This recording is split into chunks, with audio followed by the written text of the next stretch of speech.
Welcome to my YouTube channel.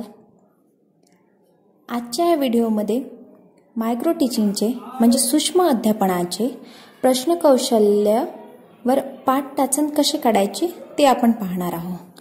सुरुवातीला महाविद्यालयाचे नाव, छात्र अध्यापकाचे नाव, वर्ग, विषय, दिनांक, घटक आणि उपघटक लिहून घ्यायचे। त्याचप्रमाणे पाठ क्रमांक, वेळ, तासिका, गट क्रमांक, गटप्रमुख प्राध्यापक आणि शैक्षणिक साहित्य लिहून घ्यायचे। आपला घटक आहे वर्तुळ आणि वर्तुळाचे घटक। वर्तुळाविषयी पाठ्यांश आपण लिहून घेतलेला आहे।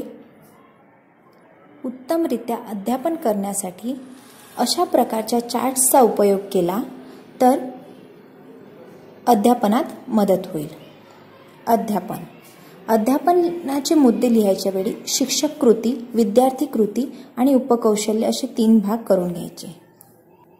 शिक्षक कृतीमध्ये सुरुवातीला येणार पहिला मुद्दा, शिक्षिका विद्यार्थ्यांना वर्तुळाविषयी स्पष्टीकरण करून सांगतात।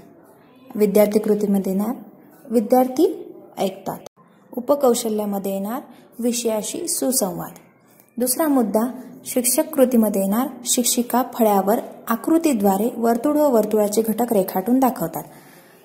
आकृती रेखाटून दाखवू शकते किंवा चार्ट आपण तयार केलेला आहे। विद्यार्थी कृतीमध्ये येणार विद्यार्थी निरीक्षण करतात। त्यानंतरचा मुद्दा शिक्षक कृतीमध्ये येणार शिक्षिका शिकवलेल्या भागावर विद्यार्थ्यांना प्रश्न विचारतात। विद्यार्थी कृतीमध्ये येणार विद्यार्थी प्रश्नांची अपेक्षित उत्तरे देतात। खालीलप्रमाणे शिक्षिका प्रश्न विचारतात ते शिक्षक कृतीमध्ये लिहायचे आणि विद्यार्थी कृतीमध्ये विद्यार्थ्यांची कृती आणि उपकौशल्य लिहायची। व्हिडिओ पॉज करून किंवा स्क्रीनशॉट घेऊन तुम्ही हे मुद्दे लिहू शकता।